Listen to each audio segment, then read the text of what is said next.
राम को एक आदर्श चरित्र के रूप में भारतीय संस्कृति में सामने रखा गया है, जिसमें आप अपने परिवार, समाज, अपने रिश्तेदारों और मतलब अपने मित्रों सबके प्रति जो आपकी जो दायित्व है, कर्तव्य है, उसका बोध आपको सही से मिले और आप उसका पालन सही से करें। ये एक पक्ष तुमने बताया। और भी कोई पक्ष हो सकते हैं क्या? सर, रामायण में एक मर्यादा को दिखाया गया है, जिसमें एक सर पुत्र के रूप में कितना त्याग किया जा सकता है अपने पिता के लिए, और सर अपने परिवार के लिए, और सर एक राज्य के लिए काफ़ी त्यागों को दिखाया गया है सर। त्याग? Yes sir. मतलब त्याग जो है वो तुम्हारे हिसाब से वो मूल शब्द है जो हमें रामायण से सीखना चाहिए। Yes sir. जरूर त्याग की कहानी तो है। हाँ बिल्कुल। और कोई और मूल भावना कोई और रखना चाहेगा, कोई और बात को रखना चाहेगा? देखो, हमारा मैनेजमेंट कॉलेज है, ठीक है? तो हम अगर मैनेजमेंट कॉलेज में रामायण को एक मैनेजमेंट के लाइफ लेसन बुक के रूप में लें, can be considered it as a book for life lessons, कि जीवन जीने के सिद्धांत या जीवन में जो परिस्थितियां आपके सम्मुख हैं, आपके समक्ष हैं, उन परिस्थितियों में आपका आचरण कैसा होना चाहिए, क्या हम इसे रामायण के माध्यम से उत्तर प्राप्त कर सकते हैं, हम डिकोड कर सकते हैं? और तुम्हारे जीवन में कठिनाई आती है, तुम्हारे जीवन में बाधा आती है, तुम परेशान होते हो, तुम यहाँ पर देखो कि तुम्हारे जो आदर्श हैं, जो तुम्हारे भगवान हैं, उनके जीवन कैसा है। उनका जीवन जहाँ पर वो राजमहल में पैदा होते हैं और उनके पास सारी सुविधाएं हैं और उनको अच्छी शिक्षा मिलती है, और जब उनका राज तिलक होने वाला है, जब उनकी राज तिलक की घोषणा हो चुकी है और राज्याभिषेक का कार्यक्रम है, उसके ठीक पहले उन्हें वनवास भेज दिया जा रहा है। अगर ऐसा किसी घर में मान लो आज हो जाए, पिता का ऐसा आदेश हो जाए, तो लड़का जो है वो आदेश मानेगा कि झगड़ा करेगा? झगड़ा करेगा। और अगर इस तरह का कुछ परिस्थिति बन जाए जिसका राज तिलक होना हो, उसको तुरंत से वन में जाना पड़ जाए, तो मेंटली डेमोलाइज होकर के सुसाइड कर लेगा लड़का जो है। हाँ, और लड़की जो है वो बोलेगी कि तुम जाओ, हम चले पापा के घर। हम तुम्हारे साथ नहीं आने वाले। हाँ, मैं जो परिस्थिति तुम्हारे सामने प्रेजेंट करना चाह रहा हूँ, तुम उसको शायद विजुलाइज कर पाओगे कि ये हमको ये बताया जा रहा है कि परिवार का महत्व क्या है और व्यक्ति के मनोबल, आत्मबल में कितनी ताकत होनी चाहिए कि वो किसी भी परिस्थिति का सहर्ष सामना कर सके। अच्छा, यहाँ तक भी कोई बर्दाश्त कर जाए, अब जंगल में जाए तो वन में रह रहे हैं और वहाँ पे पत्नी को कुछ छीन के ले जाए। माने आप टॉर्चर का जो होता है ना, लेवल बढ़ाते जा रहे हैं। थोड़ा टॉर्चर करो, अरे इतना बर्दाश्त कर लिया, थोड़ा और टॉर्चर करो, ये कर लिया, थोड़ा और टॉर्चर करो। उसके बावजूद वो व्यक्ति इसलिए आदर्श है कि वो एक बार भी अधर्म का साथ नहीं देते हैं। और वो वनवासी हैं, जंगल में अपना जीवन यापन कर रहे हैं, उसके बावजूद वो जो सबसे ताकतवर है लेकिन बुराई के प्रतीक है, उससे वो उसके ऊपर विजय प्राप्त करने का साहस रखते हैं, आत्मबल रखते हैं, अपनी सेना खड़ी करना, हाँ, भारत से वहाँ पहुँच जाना। हाँ, तो ऐसी कितनी एक एक प्रसंग जो है वो तुमको तुम्हारे जीवन में जब तुम कमज़ोर पड़ोगे तो ये रामायण अगर तुम समझ पा रहे हो, उसको तुम अगर अपने आत्मसात कर पा रहे हो, तो तुमको आत्मबल देगा। बुराई अक्सर जीतती हुई दिखाई पड़ती है, अक्सर जीतती हुई दिखाई पड़ती है, लेकिन अंततः यदि आप सत्य के मार्ग पे चलने में सक्षम हैं, यदि आपका आत्मबल मजबूत है, यदि आपने गलत कार्य नहीं किया है, तो सत्य की जीत हमेशा होती है। ये चीज़ इतिहास इसका गवाह है, रामायण इसकी वानगी है, रामायण इसकी कहानी है। और छोटे छोटे प्रसंग, रामायण को अगर हम एक मैनेजमेंट बुक की तरह देखें, ठीक है, तो एक एंटरप्रेन्योर जब अपनी जर्नी शुरू करता है तो क्या उसके पास बहुत सारे रिसोर्सेज होते हैं, साधन संसाधन, पैसा, कैपिटल, वर्कफोर्स, फैक्ट्री, रिसोर्सेज सब होता है? नहीं होता है ना? क्या होता है उसके पास? हिम्मत। उसके पास एक कोई मोटिव होता है, मोटिव कि हमको क्या काम करना है और वो काम हमको क्यों करना है, उससे हासिल हमको क्या करना है, हमको किस समस्या को दूर करना है, क्या प्रॉब्लम है। जैसे तुम लोग शार्क टैंक देखते होगे तो उसमें पूछता है कि आपका प्रॉब्लम स्टेटमेंट क्या है, आप क्या सॉल्व कर रहे हो, आखिर आपके स्टार्टअप से क्या सॉल्व किया जाएगा। अगर मैंने सिमेज शुरू किया तो सिमेज क्या प्रॉब्लम सॉल्व करेगा, क्या है प्रॉब्लम, किस प्रॉब्लम को आप सॉल्व करने के लिए ये आप ये जो बनाए हैं CIMAGE centre of digital technology entrepreneurship, इसमें आपका उद्देश्य क्या है, आपको हासिल क्या करना है। समझ रहे बात को? तो हासिल है कि हमको पैसा कमाना है। तो भाई पैसा कमाना है तो फिर आपको ये पैसा लगाने की जरूरत ही क्या है, यही पैसा अपने आप में कमाई है। इसका मतलब वो उद्देश्य हो सकता नहीं है। अगर वो उद्देश्य है तो पैसा तो आपके पास था ही, आपने उसको उल्टा आपका उद्देश्य उससे कुछ बहुत बड़ा होना चाहिए। अगर इस संस्थान से हजारों की संख्या में लोग ऐसे सक्षम बन जाएं जो इससे बड़ा बड़ा भवन बना सके, हजारों लोग, तो फिर यह संस्थान क्या हो जाएगा, सफल हो जाएगा। यहां अगर 300 लोग कार्य करेंगे और यहां अगर ऐसे पुरुषार्थी छात्र तैयार होकर निकले, छात्राएं तैयार होकर निकले जो 300 से ज़्यादा लोगों को रोजगार अपने परिक्रम से, अपने पुरुषार्थ से, अपने प्रोजेक्ट के माध्यम से दें, तो फिर यह संस्थान क्या हो जाएगा, सफल हो जाएगा। कि यहाँ 300 लोगों को रोजगार मिला, लेकिन यहाँ से 3000 लोग ऐसे तैयार हुए जिन्होंने हजारों लोगों को रोजगार दिया। नहीं, लाखों लोगों तक इस एक प्रकल्प का लाभ पहुंच पाएगा। तो राम जी अकेले थे, परिस्थिति उनकी जो है वो बहुत गंभीर और संकटपूर्ण रही, लेकिन मनोबल उनका कभी भी कमजोर नहीं पड़ा। तो एक एंटरप्रेन्योर वैसा ही होता है, उसके अंदर वही साहस चाहिए जो राम के अंदर है। साहसी एंटरप्रेन्योर को हिंदी में क्या बोलते हैं? साहसी, उद्यमी, साहसी। जय नर उद्यमी लक्ष्मी ताकी चेरी। एक जय नर सिंह से उद्यमी, जो सिंह के समान साहसी हैं और उद्यमी हैं, लगातार परिश्रम करते हैं। तो माता लक्ष्मी जो है वो उनके यहाँ वास करती है, हाँ, वो उनके यहाँ से दूर नहीं जाती है, ऐसा कहा गया है। तो अब भगवान राम जो है वो तो लक्ष्मीपति ही हैं, तो वो साहसी हैं तभी लक्ष्मीपति हैं। और जब धरती पे आकर के वन में अकेले हैं, उनके पास कोई साधन संसाधन नहीं है, तब भी वो अपनी सेना खड़ी कर करके, तो एक एंटरप्रेन्योर, एक स्टार्टअप फाउंडर भी वैसे ही करता है। अब देखो यहाँ पर छोटे छोटे प्रसंग हैं, जैसे जब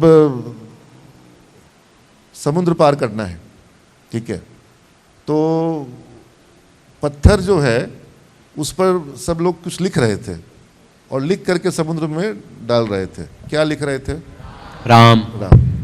तो राम लिख रहे थे, इसका मतलब है कि वो राम का नाम, कहते हैं राम से बड़ा है राम का नाम।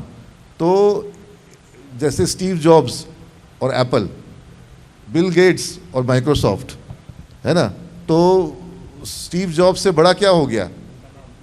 जमशेद जी टाटा से बड़ा हो गया टाटा। तो राम से बड़ा राम का नाम लग गया, तो फिर वो पत्थर जो है, तो राम जी के मन में आया कि भाई मेरा नाम लिखा हुआ है तो पत्थर डूब नहीं रहा है, तो वो अपने हाथ से पत्थर उठाए, बिना लिखे उसको डाल दिया, डूब गया। तो उस पर चूंकि ब्रांड नहीं लगा हुआ था। तो मैनेजमेंट में एक चीज़ को जान लो कि मैनेजमेंट में ब्रांड का बहुत महत्व है। अब तुम लोगों के सबके यूनिफॉर्म पे तुम्हारा ब्रांड एक अभी लगा हुआ है, इस ब्रांड के रेपुटेशन को खराब, ये तुमसे बड़ा है तुम्हारा ये ब्रांड। हमारा जो ब्रांड बिहार है वो हमसे बड़ा है, हमारा ब्रांड इंडिया जो है वो हमसे नहीं। अगर हम किसी फॉरेन कंट्री पे जाते हैं तो वहां पर नीरज अग्रवाल गया है कि इंडियन गया है? इंडियन गया है। तो I need to carry that Indian brand, है ना। राम से बड़ा है राम का नाम, हाँ। तो वो ब्रांड जो है उसकी रेपुटेशन को बनाए रखना, तो जब आप कभी कोई स्टार्टअप करोगे या किसी एंटरप्राइज में जॉब करोगे, किसी बड़ी कंपनी में, कल डेलॉयट में लोगों को जॉब मिला, जब वो डेलॉयट में जाएंगे तो वो अपना तो उनका करियर, उनका अपना जो ऑरा सब कुछ है, लेकिन जो डेलॉयट का उनके ऊपर में टैग लग जाएगा, ब्रांड लग जाएगा, उसको उनको केयर नहीं करना पड़ेगा। ठीक है, तो ये छोटा सा तुमको एक प्रसंग बताया कि जो पत्थर पे राम लिखा गया था तो वो पत्थर डूबते नहीं थे, है ना। एक दिन नहीं होगा तो हम तुम लोग के बीच में एक क्लास रखना चाहेंगे, management lessons from the life of Ram, है ना। और बहुत बहुत इंटरेस्टिंग है। हम लोग जब मैनेजमेंट की बात करते हैं तो हम लोग वेस्टर्न मैनेजमेंट जो गुरुज हैं, तो ये जितने भी टीचर्स हैं, इनसे सुजीत सर दिख रहे हैं, इनसे जब भी मैं किसी मैनेजमेंट एक्सपर्ट के बारे में पूछूंगा तो ये लोग फ्लॉयड की बात करेंगे, आर्मस्ट्रॉन्ग की बात करेंगे, पीटर लिंच की बात करेंगे। यहाँ कई सारे जो मैनेजमेंट एक्सपर्ट्स हैं सब वेस्टर्न एक्सपर्ट्स हैं। तो हम लोग को इंडिया में हमारे अपने मैनेजमेंट गुरुज एक से एक मिले हुए हैं। पूरा का पूरा राम का जो कैरेक्टर है वो क्या है, अपने आप में एक मैनेजमेंट लेसन है। पूरा का पूरा जो कैरेक्टर ऑफ लॉर्ड कृष्णा है वो मैनेजमेंट लेसन है। चाणक्य ने जो हमें क्वार्टरली अर्थशास्त्र दिया है वो किसी वेस्टर्न जो मास्लो के सिद्धांत से कम नहीं है। वहाँ पर जितने वेस्टर्न फिलोसफर्स हैं, वेस्टर्न जो मैनेजमेंट गुरुज हैं, उनसे ज़्यादा हमारे अपना Indian ethos, Indian value system और जो हमारा इंडियन नॉलेज सिस्टम है उसमें हमारे पास जो लेसन्स हैं उसको अगर हम टेक केयर करें तो हमारे मतलब वो कहते हैं ना, एक छोटी सी बात मैं हमेशा बच्चों को कहता हूँ कि अपने घर में अगर दिवाली पूजा होती है तो पूजा के वक्त में दरवाजे पर हर दुकानदार जो है वो कुछ लिखते हैं, या अपने जहाँ मूर्ति लक्ष्मी गणेश जी की रखते हैं वहाँ कुछ लिखते हैं। क्या लिखते हैं? शुभ लाभ लिखते हैं। ठीक है, तो शुभ लाभ क्यों लिखते हैं? शुभ लाभ क्यों लिखते हैं? हाँ, सुख समृद्धि के लिए। हाँ, नहीं, सही जवाब है लेकिन अधूरा है। हाँ, लाभ आए लेकिन शुभ ही आए, अशुभ लाभ नहीं आए। अशुभ लाभ क्या होगा? किसी का अहित करके लाभ लेना क्या है? अशुभ है। झूठ बोल करके लाभ लेना क्या है? अशुभ है ना। तो भारतीय परंपरा ये बोलती है कि हमें प्रॉफिट एट एनी कॉस्ट नहीं चाहिए। एक कॉन्सेप्ट है ना कि प्रॉफिट एट एनी कॉस्ट, वो नहीं चाहिए, वो गलत है। हमें प्रॉफिट कौन सा चाहिए? हमको प्योर पायस प्रॉफिट चाहिए, पवित्र, शुभ। अशुभ लाभ हमको नहीं चाहिए। यानी हमारे स्टार्टअप में, हमारे व्यापार में हमको कुछ भी अशुभ, किसी का अहित करके हमको लाभ नहीं चाहिए। ये है हमारा सिद्धांत। इस चीज़ को आप लोग समझो। तो ये इंडियन जो वैल्यू सिस्टम है ये बहुत अपने आप में डेप्थ वाला है, और अगर हम इसके से जुड़े रहेंगे तो हमारा स्टार्टअप, हमारा वेंचर, हमारा करियर कभी पीछे नहीं जाता। और जब हम राम के चरित्र को आदर्श मान लेते हैं तो हम कभी कमज़ोर नहीं पड़ते। अब देखो, राम जी को साथ किसका मिला? हनुमान जी का। सोचो, तुम जिस कंपनी में जाओगे, तुम वहाँ पर अगर हनुमान बन जाओ तो तुम्हारे कंपनी के जो भी राम होंगे, जो फाउंडर होंगे, how happy he would be. And can you be the Hanuman? सोचो, हर ऑर्गेनाइजेशन चाहता होगा कि उसके पास जो टीम मेंबर्स हैं वो हनुमान की तरह हो, है ना। देखो, राम जी जो हैं वो हर एक काम के लिए किसको खोजते हैं? हनुमान जी को। सीता जी को खोजना है तो हनुमान जी को भेजो। हाँ, लंका में मैसेज भेजना है तो हनुमान जी को भेजो। लक्ष्मण जी को वो तीर लग गया, हाँ, संजीवनी लाना है, माने कभी हनुमान जी मना करते हैं। अच्छा, कभी ऐसा हुआ कि रात में 12 बजे फ़ोन आया तो हनुमान जी बोले कि बॉस टाइम तो देखिए किस समय फ़ोन कर रहे हैं? हाँ? नहीं, ऑलवेज रेडी। ठीक है। अच्छा, डिटेल भी नहीं मिल रहा है। संजीवनी का कुछ सैंपल तो दीजिए बॉस, संजीवनी कैसी दिखती है? हाँ? हनुमान जी, अब बोले कि हनुमान जी बानर योनि में है, लेकिन बुद्धि में कहीं से कोई कमी, बोल बुद्धि विद्या देहु मोहे, क्योंकि उनकी बुद्धि बहुत तीव्र है, उनको कोई सैंपल नहीं मिला संजीवनी का, उन्होंने तुरंत दिमाग लगाया। हाँ? और कभी काम को no, Hanuman ji mister responsible है, मिस्टर रिस्पॉन्सिबल। अगर आप हनुमान जी की पूजा करते हैं, मिस्टर रिस्पॉन्सिबल बनिए। अपने घर के लिए मिस्टर रिस्पॉन्सिबल बनिए, अपने कंपनी के लिए, अपने ऑर्गेनाइजेशन के लिए। अभी तुम्हारा ऑर्गेनाइजेशन क्या है? सिमेज है। You are part of CIMAGE. वो जो बच्चे कल को जब डेलॉयट जिस दिन ज्वाइन कर लेंगे तो सिमेज उनका वो एलुमनाई हो जाएंगे और उस ऑर्गेनाइजेशन के एम्प्लॉय बन जाएंगे। जो आईसीआईसीआई बैंक ज्वाइन कर लेंगे तो उनका ऑर्गेनाइजेशन क्या हो जाएगा? They should become mister responsible for ICICI bank. ठीक है। अब यहाँ पर लोगों का कॉन्सेप्ट उल्टा है। लोगों का कॉन्सेप्ट है कि जिम्मेवारी नहीं मिलना चाहिए, जितना कम जिम्मेवारी मिलेगा उतना चैन से। तो बानर सेना में होंगे बहुत से बानर, किसको कौन जान रहा है? जानता लोग सिर्फ किसके एक को है। कौन है? हनुमान जी को, जो कि क्या है? Mister responsible. ठीक है। और बाकी जिस लोग सोचते हैं कि अगर हम शांत साइड में रहेंगे, बॉस देखेंगे ही नहीं, कोई काम मिलेगा ही नहीं, तो जहां हो वहीं ना रह जाओगे। और जब बॉस देखेंगे, काम बोलेंगे, आप करके देंगे, करने का प्रयास करेंगे, सफल होंगे असफल होंगे, कम से कम आप नज़र में तो जब आगे बढ़ना होगा तो कौन आगे बढ़ेगा? जो नज़र में आएगा, जो मिस्टर रिस्पॉन्सिबल होगा। अच्छा, जब कोई काम आज तक किया ही नहीं, वो काम करने को मिल जाएगा तो क्या होगा? सीखने को मिलेगा, कैपेबिलिटी बढ़ेगी। ठीक है।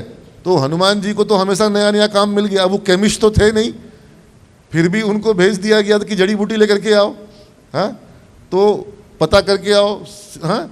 तो हमेशा उनको नया नया काम दे दिया जाता था, शांति दूत बन करके जाओ। तो जो काम मिल रहा है हनुमान जी वो काम कर रहे हैं। ये नहीं बोलते हैं कि ये मेरा काम नहीं है, मेरा KRA देखिए क्या है, मेरा की रिस्पॉन्सिबिलिटी एरिया देखिए, आप ऑफर लेटर में क्या लिखे हैं। वो कभी उस तरह की बात नहीं करते हैं। He is a very very wide range of skill set. तो ये तुम लोगों को हनुमान जी से, अगर मैं एक मैनेजमेंट टीचर की तरह अगर उनका विश्लेषण करूं, हाँ, तो बहुत कुछ है और बहुत सारी चीज़ें हैं जो कि, और देखो हमारी ये जो जितनी कथाएं हैं जो हमारे सम्मुख हैं, और आज से नहीं, पता नहीं कितने हजारों लाखों वर्षों से हैं, ये बहुत ही गूढ़ तरीके से तुम्हारे जीवन को सरल बनाने के लिए सूत्र के रूप में तुम्हारे बीच रखी गई है। और अच्छी बात यह है कि हमारे पूर्वजों ने हमको ये सौंपी, हाँ, और अच्छे से सौंपी।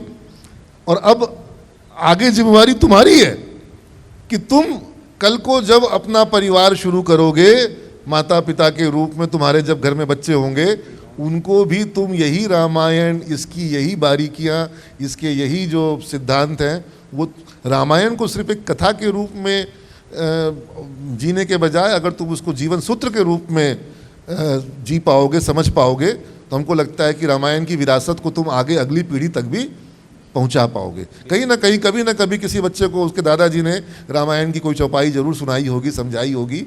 और ये अगर नहीं अपने जीवन में अनुभव किए हो तो कोई लेट नहीं होता है, कभी भी कर सकते हो।